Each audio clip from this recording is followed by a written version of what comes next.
কলেজে আসে তার একটাই কারণ, জাঙ্কুক স্যার। যেদিন প্রথমবারের মতো জাঙ্কুককে দেখেছি সেদিন ক্রাশ না খেয়ে আর পারিনি। আর বলো ক্রাশ খাবেই বা না কেন, যে সুন্দর চেহারা।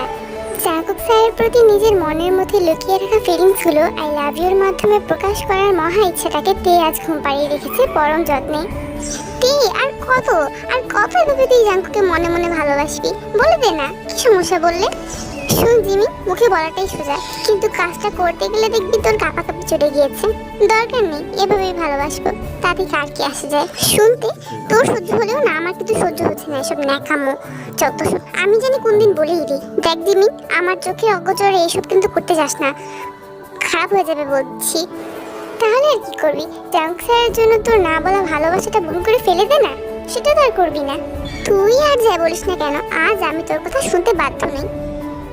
এটা বলে জিমি দিল একটা দৌড়। এই জিমি দাঁড়া, চলে গেল। শোয়েতাম একটা আজকে আসুক না, আই সোয়ার অনেক বড় একটা ঝামেলা হবে আজকে।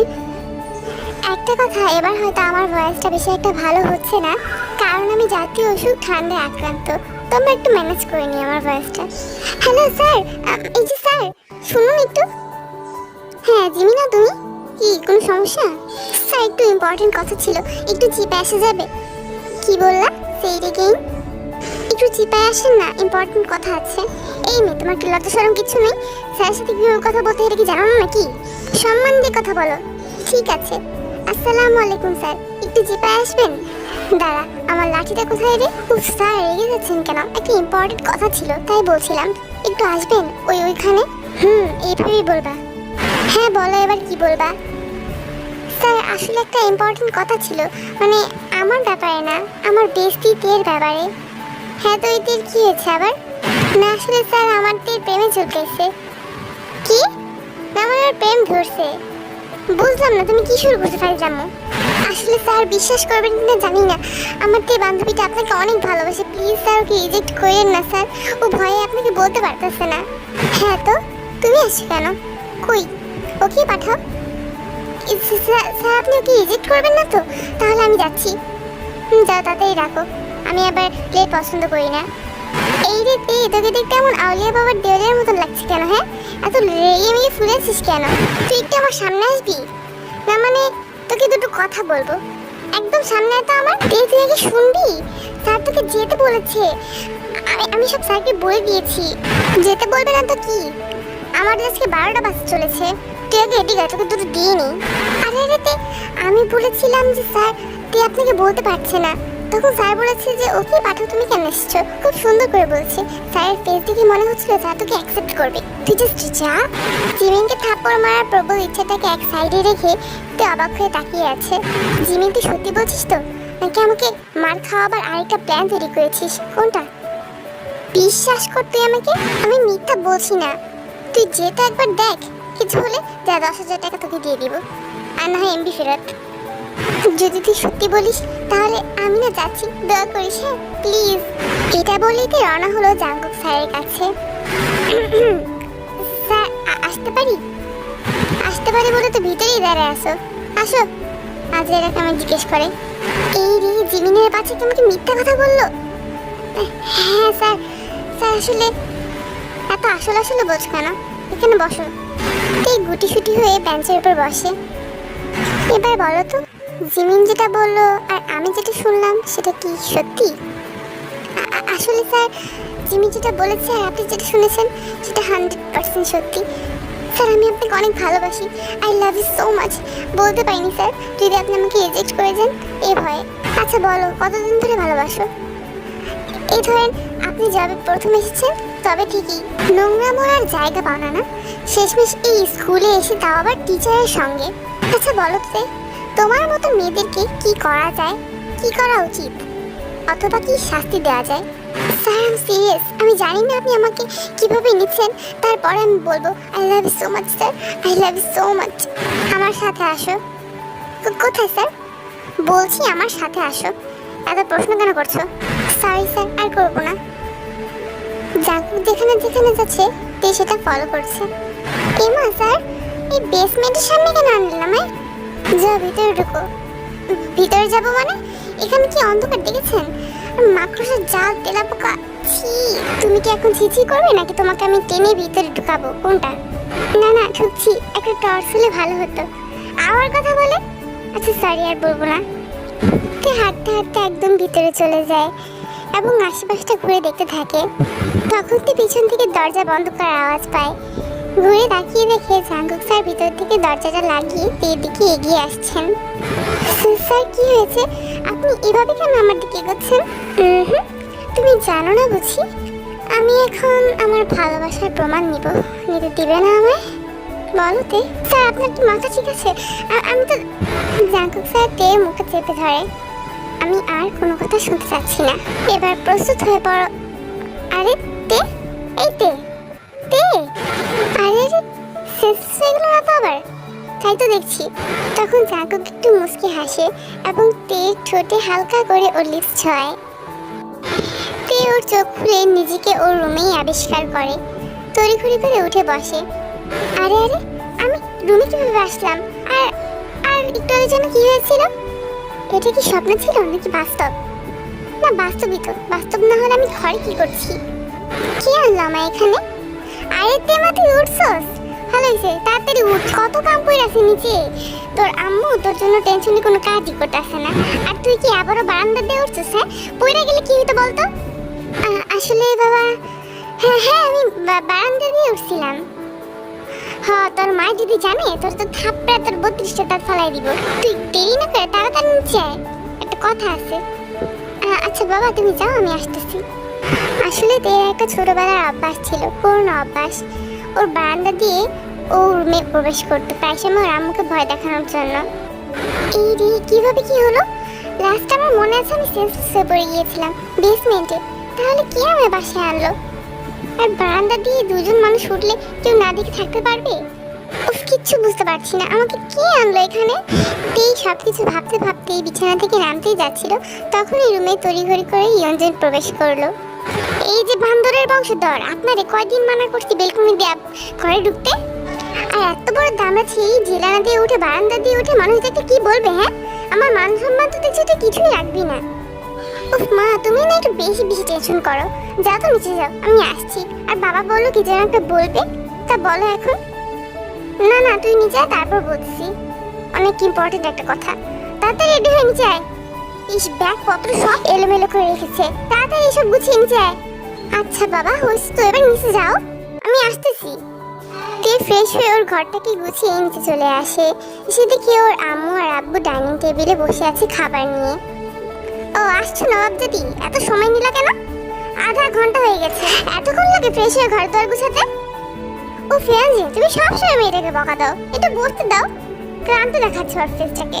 বেশ আসছে মেয়ের পক্ষবাদী। উফ মা, তুমি সবসময় সবকিছু সিরিয়াসলি নাও কেন? একটু সময় লাগতেই পারে। আর আসলে বাবা সত্যি বলেছে, আমি অনেক ক্লান্ত, একটু বসি। কি বলবো তাড়াতাড়ি বলো, আমার এখন অনেক ঘুম ধরেছে। সারাদিন বাইরে বেড়ে থাকেন, বুঝেন তো না যে মায়ের বাসায় কত কষ্ট করতেছে। বস তাড়াতাড়ি, আর খাবার দাবার খা, তোকে কিছু বলার আছে। এই কখন থেকে বলে আসতেছো কিছু বলার আছে বলতেছো তো আর না। তুই খা বলতেছি। আফটার সাম টাইম তে খাবার দাবার শেষ করে বসে। হ্যাঁ মা, এবার বলো। আসলে তে হয়েছে কি যে তুই তো অনেক বড় হয়ে গেছিস, তাই না? এখন এখন অনেক বড় হয়ে গেছিস তুই, তোর কোনো নিশ্চয়তা নেই, বাইরে যাস একা। মানে আমরা চাচ্ছিলাম কি, আরে আম্মু একটু ক্লিয়ার করে বলবা? এত দোতলাচ্ছ কেন? বলো, কোনো সমস্যা নেই। আচ্ছা দাঁড়া ইঞ্জিন, আমি বলি। আসলে তেমা, এমন কি কখনো হয়েছে যে তুই যেটা চেয়েছিস আমরা তাকে দেইনি? না তো বাবা, কখনো তেমন হয়নি। বাট হঠাৎ করে এই প্রশ্ন? না, বলছিলাম কি, তুই কি আমাদের মাত্র একটা চাওয়া রাখতে পারবি রে? বল না বাবা, তুমি এভাবে করোনা করে বলছো কেন? বলো না, জাস্ট আমি ট্রাই করব। আসলে তেমা হয়েছে কি, অনেক বড় একটা ফ্যামিলি থেকে না তোর জন্য বিয়ের প্রস্তাব এসেছে। ছেলেটা অনেক ভালো, নম্র ভদ্র, অনেক বড় একটা জায়গায় চাকরি করে। আমরা না ছেলেটাকে হাতছাড়া করতে চাচ্ছি না রে মা, তুই একটু রাজি হয়ে যা প্লিজ। মা, এটা কেমন কথা? তোমরা জানো যে আমার ক্যারিয়ার আছে, বড় হয়ে আমি একটা ডাক্তার হতে চাই। বাট হঠাৎ এই কথা কেন বলছো তোমরা? বাবা, তুমি তো জানতে, মা কেন এসব বলছে? তুই দেখ, আপসেট হয়ে যাস না। আসলে আমরা সত্যি ছেলেটাকে হাতছাড়া করছি না। বিয়ের পর তুই তোর ক্যারিয়ার নিয়ে পড়ে থাকিস, সেটা আমাদের দেখার বিষয় হবে না। কিন্তু এখন আমরা শুভ কাজে দেরি করতে চাচ্ছি না। তুই একটু তোর মতামতটা জানিয়ে দিস। তোমরা যা করবে করো। তুই দাঁড়া, চলে তো গেল। তুই কিছু বলেছিলাম না, মেয়েটা আমাদের রাজি হবে না তো অল্প বয়সে। ছেলেরও কি এত তাড়াহুড়া, এখনই বিয়ে করতে হবে? ও ফিয়ানজেন, এভাবে বলছো কেন? বললাম তো সব ঠিক হয়ে যাবে। তে রাজি হয়েছে, তার মানে তের জন্য এটা ভালো। আর তুমি তো জানোই সব কিছু, তাই না? কেন এমন করছো? ঠিক আছে, দেখা যাক কি হয়। অপরদিকে তেও রুমে গিয়ে প্রায় 8 ঘন্টার মতো কান্নাকাটি করে। তারপর জিমিনাকে ফোন করে। উফ, এই শয়তান কুত্তা বান্দর নিয়ে এখনই কেন ফোনটা ধরছে না? এখন কেন ওয়েটিং এ থাকতে হচ্ছে আমায়? আজাইরা। হ্যাঁ জিমিন, জিমিন এতক্ষণ লাগে ফোন ধরতে? উফ, তুই আমি অনেক বিজি রে, তুই ফোনে রাখ না, অনেকদিন পর সুপার সাথে কথা হচ্ছে। একটু ফোনটা রাখ, পরে ফোন দিস। জিমিন তুই, আর ফোনটা কেটে দিল। আমার কথা শুনবি তো? ভালো লাগছে না আমার। এতে আরো অনেকক্ষণ কান্নাকাটি করে, আর তাই কান্নার আওয়াজ সিয়ানজেন আর সুবিন শুনতে পায়, কিন্তু তারা কিছু বলে না। তুই ইচ্ছে করে শুনেই কান্না করছিল, যেন তারা নিজে থেকে এসে দেখে বলে, আচ্ছা ঠিক আছে মা, আমরা তোর বিয়েটা এখন ফিক্স করছি না, আরো পর, তুই যখন চাইবি তখন। কিন্তু তে চিন্তা ভাবনা সবই বিফলে গেল। তার আম্মু আব্বু আর রুমে আসলো না। পরের দিন সকালবেলাতে ঘুম থেকে উঠে তাড়াতাড়ি করে ব্রেকফাস্ট না করে স্কুলের উদ্দেশ্যে রওনা হয়ে যায়। স্কুলে গিয়ে বেঞ্চের উপর ব্যাগটা রাখতেই পিছন থেকে জিমিন এসে দেখে জড়িয়ে ধরে। কি রে আমার মনা পাখি, তুই কালকে আমাকে না বলে কেন চলে গিয়েছিলিস? হ্যাঁ, স্যারের সাথে কি তোর আসলে কিছু একটা হয়ে গিয়েছে? পরে দেখলাম যে আর ফিরিসনি, তুইও ফিরিসনি, স্যারও ফিরিনি। তার মানে তে, তুই চুপ করবি? তুই চুপ করিস, আজকে আমি তোরে ছাড়তেছি না, বুঝছস? কালকে যাওয়ার পর স্যার যে আমার সাথে কি কি করছে তুই জানোস না। আর what do you mean by চলে গেছিস? কালকে কি তুই আমাকে বাসায় দিয়ে আসিসনি? না তো, কেন এই কথা বলতেছিস? তাহলে কে আমাকে বাসায় দিয়ে আসলো? উফ জিমিন, আমি অনেক ভয় আছি রে। জাঙ্কুক স্যার কে আমার তাহলে বাসায় দিয়ে আসলো? আচ্ছা তুই কি আমাকে একটু বিস্তারিত খুলে বলবি? তখন তে জিমিনাকে সব বিস্তারিত খুলে বলতে থাকে। তার মানে তে জাঙ্কুক স্যার আবার তোকে দেশনি তো? এইটা তো ভাবছি আমি। না না জিমিন, আর দেরি করলে চলবে না। জাঙ্কুক স্যারকে আমার এখন পটাতেই হবে, যে করেই হোক বিয়ের আগে আমাকে তো পটাতেই হবে, না হলে আমি জাঙ্কুক স্যারকে ছাড়া বাঁচবো না রে জিমিন। তাই তো বলছি, আজকে সকালবেলা দেখলাম মিটিংয়ে বসেছে জাঙ্কুক স্যার। তার মানে কি জানিস, আজকে আর ক্লাস হবে না। তুই একটা কাজ কর, তাড়াতাড়ি করে জাঙ্কুক স্যারকে গিয়ে প্রপোজ করে দে। সবার সামনে না, মানে একটা চিপায় ডেকে তারপর, বুঝছিস? এটাই ভালো হবে। তারপর ওই দিন প্রায় 2 ঘন্টার মতন ওরা ক্লাস করে। ক্লাস শেষে তে হুড়মুড় করে রুম থেকে বের হয়ে যায় এবং জাঙ্কুক স্যারকে এদিক ওদিক কতখানি খুঁজে, কিন্তু কোথাও পায় না। শেষমেশ তে বাস স্ট্যান্ডে এসে দাঁড়ায়। গিয়ে দেখে জাঙ্কুক স্যার একটা মেয়ের সাথে হেসে হেসে গাড়িতে উঠছিল। মেয়েটাকে দেখে তের মনের ভিতরটা জ্বলে পুড়ে ছাই হয়ে যাচ্ছিল। ভিতরে যতটুকু অংশ পুড়ে ছাই হয়ে গেছে, ততটুকু অংশ ফু মেরে বাতাসে উড়িয়ে দিল এই শব্দটির মাধ্যমে। তখন তে দৌড়ে পিছন থেকে জাঙ্কুক স্যারকে গিয়ে জড়িয়ে ধরে। জাঙ্কুক স্যার একটু কথা আছে, শুনুন না। ইউ, জাঙ্কুকের মেয়েটা কে? তে তুমি, তোমার এত বড় সাহস, তুমি আয়ুষের নামকে এভাবে জড়িয়ে ধরেছো? ছাড় বলছি। স্যার প্লিজ, স্যার আমার কথাটা একটু শুনুন। I love you so much sir. Sir জানেন আমার বিয়ে ঠিক হয়ে যাচ্ছে, আমি চাই না অন্য কাউকে বিয়ে করতে, আর অন্য কাউকে বিয়ে করলে আমি শান্তি থাকতে পারবো না আপনাকে ছাড়া। প্লিজ স্যার, আপনি রাজি হয়ে যান না স্যার, আপনাকে আমি অনেক ভালোবাসি। জাঙ্কুকে মেয়েটা, ফারুক তুই চুপ কর। না তুমি চুপ করো, আমি দেখছি। জাঙ্কুক স্যার, এটা কে? এই মেয়েটা কে বলুন তো? আপনার গার্লফ্রেন্ড না তো? হ্যাঁ আমার গার্লফ্রেন্ড, আমার ফিয়ান্স। তাহলে তোমার কি? সবার দিক থেকে জাঙ্কুক থেকে যত ছাড়ানো ট্রাই করছে, তে আরো ডাবল ভাবে জাঙ্কুককে জড়িয়ে ধরছে। স্যার প্লিজ এমন করবেন না স্যার। স্যার আমার বিয়ে ঠিক হয়ে গেছে স্যার, আমি আপনাকে অনেক ভালোবাসি, আমি বিয়ের পর শান্তিতে থাকতে পারবো না আপনাকে ছাড়া। প্লিজ স্যার বোঝার ট্রাই করুন। শুনোতে, তোমার বিয়ে ঠিক হয়ে গেছে, তাতে আমার কিছু ছাড়া যায় না, ছাড়ো বলছি। তে যখন জাঙ্কুককে কোনো মতেই ছাড়ছিল না, তখন জাঙ্কুক বাধ্য হয় ওর শরীরের সবটুকু শক্তি দিয়ে টেকে ধাক্কা দিতে। আর এই ধাক্কা সহ্য করতে না পেরে তে দূরে গিয়ে ছিটকে পড়ে। জাঙ্কুক মনে করে তে ভীষণভাবে আহত হয়েছে, তাই তাড়াহুড়ো করে তের কাছে ছুটে যায়, কিন্তু গিয়ে দেখে তে আসলে তেমনভাবে আহত হয়নি। যার কারণে জাঙ্কুক আর এক ফোঁটা দেরি না করে আইকে নিয়ে তাড়াতাড়ি করে গাড়িতে উঠে বসে এবং চলে যায়। এদিকে তে তো কান্নায় ভেঙে পড়ে। দাঁড়িয়ে দাঁড়িয়ে শুধু কান্না করা ছাড়া তে আর কোনো উপায় খুঁজে পাচ্ছে না। পিছন থেকে জিমিন এসে তেকে জড়িয়ে ধরলো। দেখ তে, জোর করে ভালোবাসা হয় না, তুই স্যারের সাথে ছেড়ে দে, আর তোর আম্মু আব্বু যার সাথে বিয়ে ঠিক করেছে তার সাথে বিয়ে বসে যা। কারণ আমার মনে হয় না স্যার তোকে জীবনেও ভালোবাসবে, আর স্যারকে বিয়ে করে তুই সুখেও থাকতে পারবি না। আর তুই জাঙ্কুক স্যারের মতন একটা ছেলেকে ডিজার্ভও করিস না, আরো ভালো কাউকে ডিজার্ভ করিস। সো কান্না করিস না। জিমিন, আমি জাঙ্কুক স্যারকে ছাড়া কিভাবে থাকবো? তুই তো জানিস আমি স্যারকে কতটা ভালোবাসি। জিমিন প্লিজ কিছু একটা কর, আমি তাকে ছাড়া বাঁচবো না। দেখিস আমি সুসাইড করবো, আমি সুসাইড করেই ছাড়বো। যদি জাঙ্কুক স্যারকে না পাই তাহলে এই জীবনের কোনো দরকার নেই। ছি, তুই কি বলছিস? একটা সামান্য ছেলের জন্য, 2 বছরের একটা ছেলের জন্য তুই তোর নিজের জীবনটা উৎসর্গ করে দিবি? এরকম পাগলামো চিন্তা ভাবনা মাথা থেকে ঝেড়ে ফেলে দিতে। আর আমি তো আছি, তুই চিন্তা করিস না তো। তোর জন্য জাঙ্কুক স্যার থেকে হ্যান্ডসাম কিউট হট একটা ছেলে আমি খুঁজে এনে দেবো। তুই বুঝতে পারলো জিমিনের সাথে এসব শেয়ার করে আর কোনো লাভ নেই, কারণ জিমিনও জাঙ্কুককে তের কাছে এনে দিতে পারবে না। যার কারণে তুই চুপ হয়ে যায় এবং জিমিনের সাথে বাসা চলে আসে। আচ্ছা জাঙ্কুক, ওই মেয়েটা কি ছিল বল না। উফ আয়ু, তুই চুপ করবি? আর ওর সামনে এত কথা বলতে চাচ্ছিস কেন? তুই জানিস না ওকে? কেউ? আরে ও তে। এইটাই তে? আমি তো জানতাম না রে, বিশ্বাস কর, জানলে তো এরকম করতাম না। আর বলা লাগবে না, তোর জন্য আজকে বিপদে পড়তে নিয়েছিলাম, আর আমার সব প্ল্যান ব্লেন্ড হয়ে যেতে নিয়েছিল। জাঙ্কুক জাঙ্কুক, গাড়িটা প্লিজ থামা, প্লিজ। দেখ বাহিরে কে। কে বাহিরে? ও ব্যাম। তোকে না মানা করেছি ব্যামের সাথে কথা বলতে? ও জাঙ্কুক, কেমন করিস কেন? প্লিজ প্লিজ দরজাটা খোল। আচ্ছা তাহলে 30 মিনিটের বেশি যেন দেরি না হয়।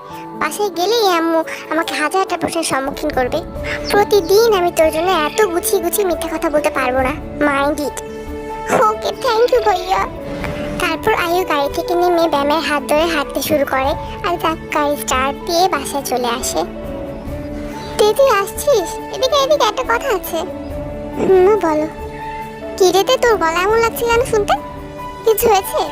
আবার আইসক্রিম খেয়েছিস তাই না? উফ, তোকে কত করে মানা করেছি এই সময় আইসক্রিম খাবি না। আসলে হয়েছে কি তেমা, আমি না ওই ছেলেটার সাথে তোর বিয়ের ডেটটা ফিক্স করে দিয়েছি। 2 সপ্তাহ পরে তোদের বিয়ে। এখন তুই যদি রাজি থাকিস তাহলে ছেলেটার ছবি আমি তোকে। না, আমার ছবি দেখার কোনো প্রয়োজন নেই। কেন তে? শোনো মা, ছবি দেখার পর যদি ওই ছেলেকে আমার পছন্দ না হয় তাহলে কিন্তু আমি বিয়ে করবো না। এটা কেমন কথা? আচ্ছা যাই হোক, তুই যেটা মনে করিস। যা তাহলে, এখন ফ্রেশ হয়ে ঘুমা। চোখগুলো কেমন ভিতরে ঢুকে গিয়েছে তোর। এর পরের দিন সকালবেলা তুই তাড়াতাড়ি করে স্কুলে চলে যায়। গিয়ে দেখে আজকে তাদের স্কুলে একটা মিটিং বসেছে, যার কারণে 2 ঘন্টা ক্লাস হবে। দ্যাটস ওয়াই জিমিনা আজকে স্কুলে আসেনি। কিন্তু তে তো মহা খুশি, কারণ আজকে এই দিনে জাঙ্কুক স্যারের ক্লাস আছে, আর সেই 2 ঘন্টায় জাঙ্কুক স্যার তের ক্লাস নেবে, মানে তেদের ক্লাস নেবে। তে ক্লাসে অনেকক্ষণ ধরে বসে আছে। এতক্ষণে জাঙ্কুক স্যার আসবার নাম নেই। কেউ বোতলটা বের করে পানি খায়। পানি খেয়ে মনে হচ্ছে এই বোতলের ভিতর বিরক্তিকর নামের একটা পদার্থকে ভালোভাবে মিশিয়ে দিয়েছে। এই যে সুজি, একটু এদিকে তাকা। হ্যাঁ কি হয়েছে তে বল। আচ্ছা আজকে না জাঙ্কুক স্যারের ক্লাস? কে বলো তোকে জাঙ্কুক স্যারের ক্লাস? আজকে না মিটিং হয়েছে, একটু বড়সড় মিটিং। এদিকে জাঙ্কুক স্যার তো অনেক বিজি। সে বলেছে মিটিংটা শেষ করে নাকি বাসায় চলে যাবে, ছুটি নিয়েছে। কি বলিস কি? তাহলে এতক্ষণ বসে বসে আমি আমার সময়গুলো বেহুদা নষ্ট করছিলাম? তোর ভাল লাগে না? তে ওর ব্যাগটা গুছিয়ে বাহিরে গিয়ে দাঁড়ায়। স্যারের জন্য অপেক্ষা করতে হবে যে, এর জন্য বাসায় যাচ্ছে না। তে ওদের স্কুলের বারান্দার গ্রিলটা ধরে দাঁড়িয়ে আছে। সামনে বিরাট বড় একটা চেরি ব্লসম গাছ। সেই গাছ থেকে পাতা অনবরত পড়েই চলেছে। তে প্রায় আধা ঘন্টার মতন দাঁড়িয়ে রইল। একটা পর্যায়ে স্কুলের সব স্টুডেন্টরা বাসায় চলে যায়, আর তে একলা বারান্দায় দাঁড়িয়ে থাকে। মনে হচ্ছে দূর থেকে কে একজন দেখে ফলো করছে। দাঁড়িয়ে থাকতে থাকতে গাছের সব পাতা শেষ হয়ে যায়, তারপরেও তাদের মিটিং আর শেষ হয় না। তে এক পর্যায়ে বিরক্ত হয়ে পিছনে ঘুরে দাঁড়ায়। দেখে দূর থেকে কিছু শয়তান ছেলে পেলে তের দিকে তাকিয়ে কেমন আজব আজব ইশারা করছে, আর তে কিছুই বুঝতে পারছে না। চেহারায় একরাশ বিরক্তির ভাব নিয়ে তে ওদের থেকে মুখ ফিরিয়ে দাঁড়ানোর সাথে সাথে কে একজন তের মুখটা ভালোভাবে চেপে ধরে পিছন থেকে, আর জঙ্গলের দিকে টেনে নিয়ে যেতে থাকে। যার কিছুই বুঝতে পারে না। এই স্কুলের পিছনে অনেক বড় একটা জঙ্গলের মতন ছিল, যার মাঝখানে 2-4টা বাড়ির মতন আছে। ওই বদমাস ছেলেগুলো থেকে কিছু বুঝতে না দিয়ে একটা বাড়ির ভিতর ঢুকিয়ে নেয়, আর সেই বখাটে দলের লিডার সেই রুমের ভিতর ঢুকে দরজাটা লাগিয়ে দেয়, যার ফলে তে অনেক বেশি ভয় পেয়ে যায় এবং কাঁপতে লাগে। ওগো সুন্দরী, তোমাকে তো কতদিন ধরেই দেখছি স্কুলের আশেপাশে ঘোরাফেরা করতে। তা তোমার নাম কি? তোমার সাথে কিছু করার আগে তোমার পরিচয়টা তো জেনে নি। তের ভয় মুখ দিয়ে কিছু বের হচ্ছে না। ছেলেটা এক পা করে তের দিকে এগোচ্ছে, আর একটা পর্যায়ে তের পিঠ দেয়ালে ঠেকে যায়। দেখুন, আমার সাথে খারাপ কিছু করার পরিণতি কিন্তু ভালো হবে না। দূরে থাকুন, আমার সামনে কেন আসছেন? ও মাই গড, আমি তো আমাকে এখানে এনেছি তোকে যে সাজিয়ে রাখার জন্য। বাই দ্য ওয়ে, আমি কারোর সাথে এত কথা বাড়াই না। তোমার পরিচয় জানতে চাইলাম সুন্দরভাবে, বললে না? দরকার নেই, তোমাকে পেলেই চলবে। এই যে দেখুন, আপনি যদি এখন আমার সাথে খারাপ কিছু করার ট্রাই করেন, আমি কিন্তু অনেক চেঁচাবো। ও আচ্ছা, চেঁচিয়ে দেখো না পারলে। হ্যাঁ পারবে ঠিকই, কিন্তু তোমার এই চেঁচানো কে শুনবে? যত ইচ্ছা চেঁচাও, দেখি না তোমাকে কে বাঁচাতে আসে। এটা না অন্যান্য গল্পের মতো না যে তুমি চেঁচাবে আর হিরো এসে তোমাকে বাঁচিয়ে নেবে।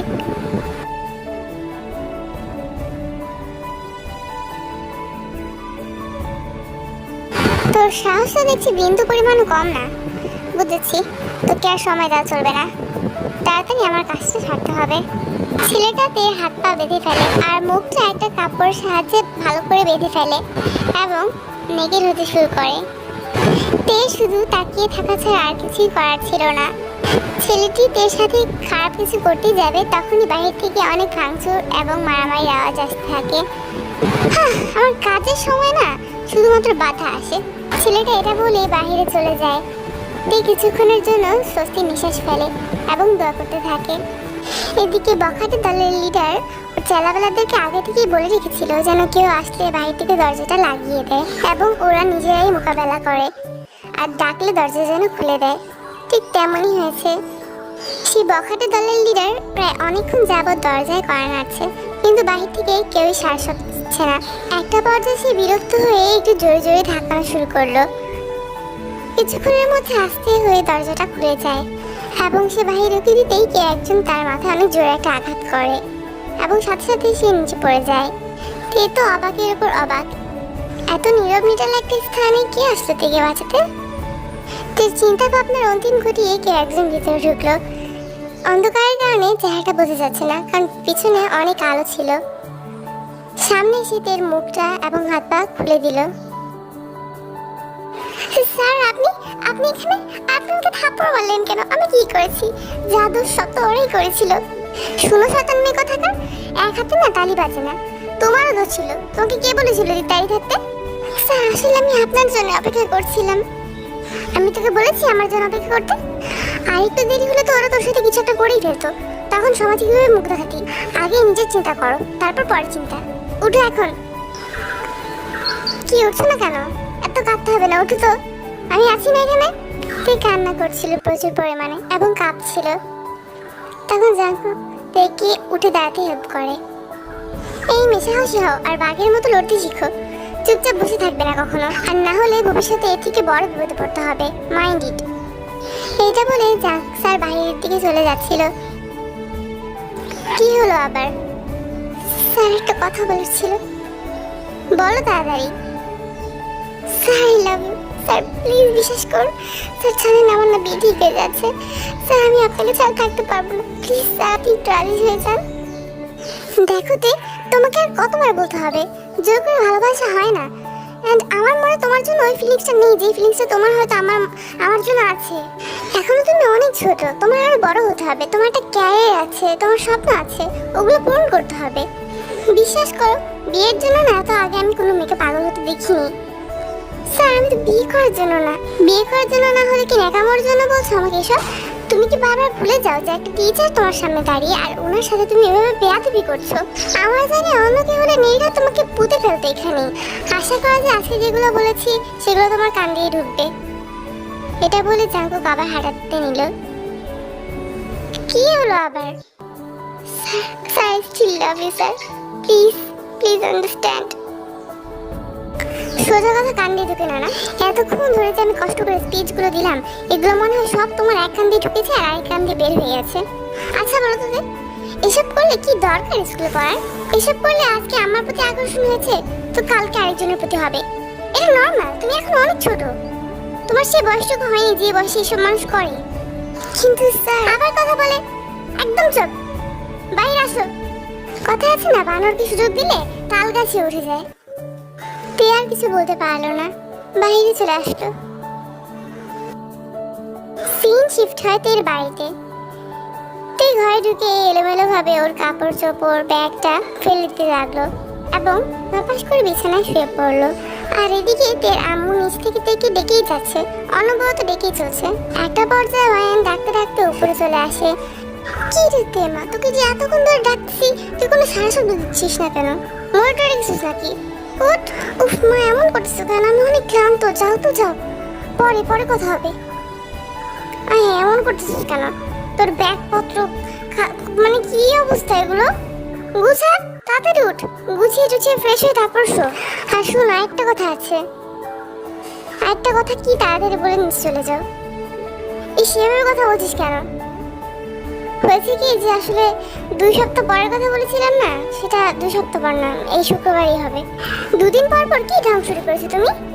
হ্যাঁ বলাটাই মনে হয় আমার দোষই ছিল। প্রথমে 2 সপ্তাহের পর 1 সপ্তাহ, এখন এখন এই শুক্রবারে। আরে আমি তো বলিনি, বলেছি ছেলে। আর কি ছেলে দেরি করতে যাচ্ছে না তো ছেলে কি ঢং শুরু করে দিয়েছে? এরকম হলে তো আমি বিয়েই করবো না। উফ, টেক ক্ল্যাম ডাউন, একটু ম্যানেজ করে নি প্লিজ। এবার নিচে যাও, আমার শো না মাটা। যা যা, ফ্রেশ হয়ে নে এবং নিচে চলে আয়, খাবার অলমোস্ট রেডি। তুমি যাও, নিয়ে আসতেছি। আজকের পর থেকে তে আর কোনোদিনই কলেজে যায়নি। কোনোদিন বলতে কি, শুক্রবারের আগ পর্যন্ত। শুক্রবারে তো বিয়েই হয়ে যাচ্ছে। তের বিয়েটা খুব ধুমধাম করেই হচ্ছে, খুব জাঁকজমক ভাবে। পুরোটা বাড়ি খুব সুন্দর করে সাজানো। এত এত মানুষের মাঝে নিজেকে সাধারণ কন্যা মনে হচ্ছে, কারণ আশেপাশে যে কয়টা নারী সব কটাকেই বউয়ের মতন দেখা যাচ্ছে। কিছুক্ষণের মধ্যে তের পাশে বরের মতন দেখতে একটা ছেলে এসে বসলো। তে ওর চোখে মুখে বিরক্তির ভাব নিয়ে ছেলেটার দিকে তাকালো। ছেলেটা তের গা ঘেঁষে বসতে যাচ্ছে। ছেলেটাকে দেখে তের তো মাথা পুরোই নষ্ট। এমন আজব একটা ছেলের সাথে তের বিয়ে হচ্ছে এটা জানলে তে কখনোই বিয়ে করতো না, সারা জীবন বিধবাই থাকতো, না মানে চিরকুমারীই থাকতো। হাই, তোমার নাম কি? তোমার নামটা আমার জানা হয়নি আসলে। এত করে তোমার কথা শুনেছি, এবার তোমার নামটা খেয়াল করিনি। আমার নাম তে। So sweet. আর আমার নাম কি জানো? বোগাম। ইস, আসছে, মনে হচ্ছে যেন আমি জানতে চেয়েছি ওর কাছে নামটা। কেমন লুচুদের মতন দেখতে। ওদের আশেপাশে যে ব্রাইট লুকিং মেয়েরা ঘোরাফেরা করছিল তাদের সবাইকেই বোগাম ভালো করে পর্যবেক্ষণ করছে। এটাতে একদম সহ্য হচ্ছে না, কারণ তের এমন বর পছন্দ না। আরো কিছুক্ষণ পর সময়ের অবসান ঘটিয়ে আরেকটা ছেলে এসে তের পাশে বসলো। বোগামের দিকে গর্জিয়াস ড্রেস পরা, মনে হচ্ছে এটাই বর, অথচ চেহারাটার দিকে তাকানোর মতো না। ইউ। চোখে মুখে বিরক্তির ভাব নিয়ে ঘুমটাটা বড় করে টেনে নিজের দিকে তাকিয়ে বসে রইলো। আর কারোর দিকে তাকাবে না, তাকালেই তের মনের মধ্যে বিন্দু মাত্র বিয়ে করার ইচ্ছাটা পুরো ছাই হয়ে যাবে। কিছুক্ষণের মধ্যে ওই দুইজন বদমাশ তের আশেপাশে থেকে উঠে চলে যায় এবং আরেকজন এসে তের পাশে বসে। তের মনের মাঝে কোনো ইন্টারেস্টই নেই ছেলেটির চেহারা দেখার জন্য, কারণ এই ছেলেটির চেহারা দেখলে তে নিজ হাত বিয়ে ভেঙে দিবে। দরকার কি তার আম্মু আব্বু এত বড় স্বপ্ন নষ্ট করে দেওয়ার? আর তাছাড়া তে এখন ভাবছে ওর কয়টা ছেলের সাথে বিয়ে হচ্ছে। আশেপাশে সব কয়টা যেমন বউয়ের মতন দেখতে, তেমন সব কয়টা ছেলেও বরের মতন দেখতে। মনে হচ্ছে আজকে একার বিয়ে নয়, সবার বিয়ে হচ্ছে একসাথে। এত সব আলফল চিন্তা করতে করতে সময়ের অবসান ঘটে কাজী সাহেব এলো। কাজী সাহেব ভালোভাবে ওদের দুজনের বিয়েটা পড়িয়ে দেয়। বিয়ে পড়ানো শেষ হতে না হতেই সবাই যখন খাবার খেতে ব্যস্ত, তখন বর উঠে কোথাও যেন উধাও হয়ে গেল। তের বিন্দু পরিমাণ ইন্টারেস্ট নেই ছেলেটা কোথায় গেছে এটা দেখার। সবকিছু শেষে তেরা একটু কান্নাকাটি করলো, ওর মাকে জড়িয়ে ধরে, ওর ফ্যামিলিকে জড়িয়ে ধরে। তারপর শ্বশুর বাড়ির উদ্দেশ্যে রওনা হলো। বাসর ঘরেতে বসে বসে ঘুমাচ্ছে, মনে মনে ধরেই নিয়েছে ছেলে আর আসবে না। একটু পর দরজা খোলার শব্দে তে একটু নড়চড়ে বসলো। কিছু একটা হাতে নিয়ে সময় গুনতে লাগলো। কতক্ষণে ছেলেটা তার সামনে আসবে আর তে ওর আসল রূপ প্রকাশ করবে। এত বড় ভারী ঘুমটার ভিতর থেকে তে কিছুই ভালোভাবে দেখতে পাচ্ছে না, শুধুমাত্র একটা ছায়া মনে হচ্ছে যেন তের সামনে এগিয়ে আসছে। ছেলেটা তের একদম সামনে এসে যেই ওর ঘুমটাটা উঠাতে যাবে, তখনই পেয়ে ঘুমটা অবস্থায় উঠে দাঁড়ালো এবং ওর গলায় একটা ছুরি ধরলো। এই যে শুনুন, এখন আমার সাথে কোনো খারাপ কিছু করার ট্রাই করলে না একদম ভালো হবে না। ছুরিটা দেখছেন না, ছুরিটা দিয়ে আপনাকে মারবো না, আমি আমার নিজেকে শেষ করবো। কারণ আমাকে এক প্রকার জোর করে আপনার সাথে বিয়ে করানো হয়েছে। আমার বিন্দু পরিমাণও ইচ্ছা ছিল না আপনার সাথে বিয়ে করার, কারণ আমি একজনকে ভালোবাসি, অনেক অনেক অনেক ভালোবাসি, এবং তাকে না পেলে আমার এই জীবনের দরকার নেই। উফ, ছুরি নামা, সব প্ল্যানকে বাকি করে দিবা নাকি? আরে আরে, ভয়েসটা তো ছেড়ে যাওয়া লাগছে কেন? আমার কি ঘুমটা উঠিয়ে চেহারাটা একবার দেখা উচিত। তখন তে আর ধৈর্য ধরতে না পেরে ঘুমটাটা উঠিয়ে ফেলে। সামনে দাঁড়িয়ে থাকা ছেলেটার চেহারা দেখে তে একদম কেঁদেই ফেলে আর সেই হ্যান্ডসাম ছেলেটাকে জড়িয়ে ধরে। ছেলেটা মুচকে মুচকে হাসছে। কেমন পাগল মেয়ে, কেমন পাগল প্রেমিকা তার। স্যার প্লিজ স্যার, আপনি রুম থেকে যাবেন না, আপনি গেলে অশুভ ছেলেটা রুমের ভিতরে চলে আসবে। কোন অশুভ ছেলের কথা বলছে? স্যার আমি আপনাকে অনেক ভালোবাসি স্যার, প্লিজ আপনি আমাকে ছেড়ে চলে যাবেন না স্যার, প্লিজ না। হাতে এত হাইপার হচ্ছে কেন? এই ঘরে এখন আমি আর তুমি একলা আছি, কেউ এখানে আসতে যাবে না। মানুষের মাথা খারাপ হয়েছে নাকি? স্যার আপনি কি বোঝাতে চাচ্ছেন? স্যার এই ছুরিটা দেখছেন না, আমি কিন্তু এখন সত্যি সত্যি সুসাইড করবো যদি চলে যাওয়ার ট্রাই করেন। এই মেয়েটার মাথা দেখছি আসলেই নষ্ট হয়ে গেছে। উফতে শোনো, এত পাগলাম করো না, তোমার বিয়ে আমার সাথে হয়েছে। কোথায় ভাবলাম একটু সুন্দরভাবে সারপ্রাইজ দিব, সুন্দরভাবে ঘুমটাটা আমি উঠাবো, না সব প্ল্যান ফাঁকি করে দেওয়ার ট্রাই করছো। এরকম কাজ কি করে? হ্যাঁ, আর চুরি কোথা থেকে নিয়েছো? দিয়েছিলে তোমার ভয়টা পাইয়ে। স্যার প্লিজ আমাকে ছেড়ে যাবেন না স্যার, স্যার আমি আপনাকে ছাড়া এখন কিন্তু একটা থাপ্পড় দিব। এই আমি তোমার এখন একলা বাসর ঘরে রেখে কোথায় যাবো? হ্যাঁ বললাম তো তোমার সাথে আমার বিয়ে হয়েছে, কেন বিশ্বাস হচ্ছে না তোমার?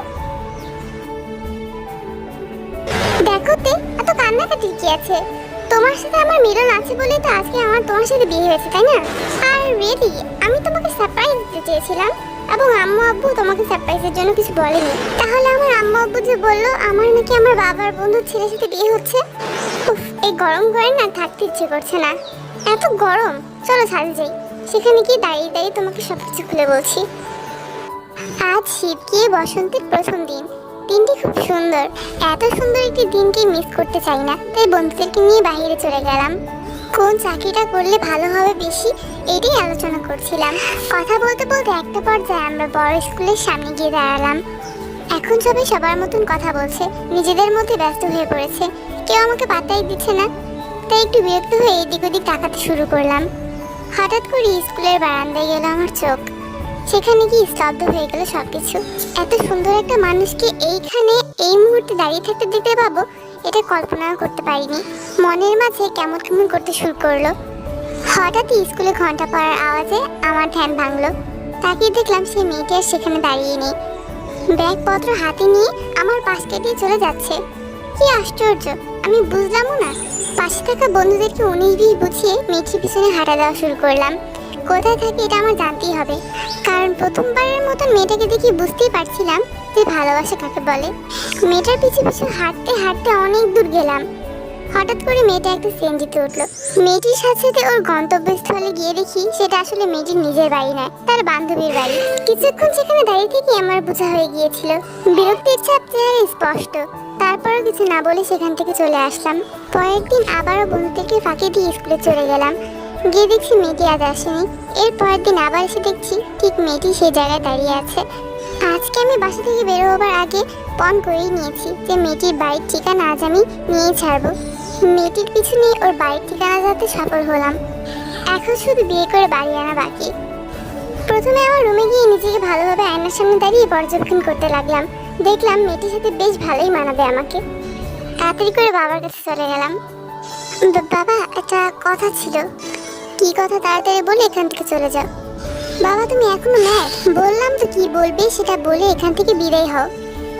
বাবা আসলে কিভাবে যে কথা বলি, আমার না একটা মেয়েকে পছন্দ হয়েছে বাবা, অনেক পছন্দ হয়েছে। তাকে আমি না বিয়ে করতে চাই বাবা, কি করা উচিত একটু বলবা? তুমি তো অনেক ফ্রেন্ডলি ছোটবেলা থেকে আমার সাথে, তাই তোমাকে বললাম। মাকে বললে হয়তো হাড়গোড় ভেঙে আমার হাতে ধরিয়ে দিবে। ইচ্ছা আসছে বিয়ে করবে, চাকরি বাকরির খবর নাই, বিয়ে করবে। তা জমিদার সাহেব আপনার কি মনে হয় যে আপনার মতন একটা বেকার ছেলের সাথে নিজের মেয়ের নামক সম্পত্তিটাকে কে দিয়ে দিবে? বাবা বললাম তো আমি চাকরির ব্যাপারে ভাবলে চলবে না। আমি যে চাকরিটা করতে বলেছি সেটা করতে হবে, কিন্তু কোন স্কুলে করবে সেটা আমি জানি না। বাবা তোমার কি মনে হয় আমাকে দেখে আমি একজন টিচার হতে পারবো? ওই যোগ্যতাটা কি আমার ভিতরে আছে? নেই মানে? তুই কোন সাবজেক্টটা ভালো মতন পারিস না আমায় বলতো, তা অবশ্য ঠিক, কিন্তু আমার একটু নার্ভাস লাগে আর কি। এরকম নার্ভাস লাগলে তো জীবনে এগোনো যাবে না। ওসব বাদ, এখন তুই চাকরিটা করে নিজের পায়ে ভালো মতন দাঁড়িয়ে তারপর মেয়েটাকে বিয়ে প্রস্তাব দিতে পারবি। তখন না হয় তারা ভেবে দেখবে। বাবা, আমি চিন্তা করেছি ওই মেয়েটি যে স্কুলে পড়ে আমি সেই স্কুলের টিচারই করবো। অ্যান্ড ওই স্কুলে জবটা নিলে মেয়েটাকে আমি নজরে রাখতে পারবো না, যে কোনো ক্ষতি হতে দেবো না ওর। বাবা, আমি কি এটা করতে পারি? আরে আবার জিজ্ঞেস করা লাগে? যেটা কাজ কর, মেয়েটার ঠিকানা আমায় দে, তারপর আমরা দেখবো। তখন আমি আর এক ফোঁটাও দেরি না করে বাবাকে মেয়েটির ঠিকানা সহ ছবিটা দিয়ে দিই। বাবা ছবি দেখে কতক্ষণ বুড়ো কুচকে তাকিয়ে থাকে। আমি একটু ভয় পেয়ে গিয়েছিলাম। বাবা, কোনো সমস্যা? না, এই মেয়েটাকে আমার কেন যেন একটু পরিচিত লাগছে, আমি চেনা চেনা। আচ্ছা তুই এখন যা, পরে আমরা মেয়ের বাড়িতে গিয়ে মেয়ের বাবা মার সাথে কথা বলে আসবো। পরে আমার আব্বু আম্মুর ওই মেয়ের বাবা মায়ের সাথে কীভাবে কনভারসেশন হয়েছে সেটা যদি ফুল ডিটেলসে তোমাদেরকে আমি বলতে যাই তাহলে অনেক বড় হয়ে যাবে স্টোরিটা। সো আর লং করবো না। সেখানে আমার আম্মু আব্বু গিয়ে দেখে তারা আগে থেকেই পরিচিত একে অপরের সাথে, মানে আমার বাবার লং লস্ট ব্রাদার ছিল সেই মেয়ের বাবা। তখন তাদের পুরনো সম্পর্ক যেন নতুন করে সজীব হয়ে ওঠে। আর তখন সেই মেয়ের মা বাবাও আমাকে খুব করে পছন্দ করে তার নিজের মেয়ের জন্য। এইতে তুমি কি ঘুমাই গেলা? কই না তো, শুনছিলাম। তারপর কি হয়েছিল জানোতে? যেদিন তুমি সেন্সলেস হয়ে পড়ে গিয়েছিলে। ইস, এত তাড়াতাড়ি জ্ঞান হারিয়ে ফেললো। বিয়ের পর না জানে কি হয়। এখন এইটাই নিয়ে আমি কই যাই? আইডিয়া। তখন জাঙ্কুক থেকে কোলে করে একটা সিএনজি ভাড়া করে তের বাড়ি চলে যায়। বাড়ির সামনে নেমে দরজায় কড়া নাড়লো। ওই প্রান্ত থেকে ইঞ্জিন বগর করতে করতে এসে দরজাটা খুলে দিল। এতক্ষণ লাগে তো আসতে। জাঙ্কুক বাবা, তুমি? আর তে তোমার কি কোলে কি করছে? আন্টি আগে আমাকে একটু ভিতরে এসে বসতে দিন, তারপর বলছি।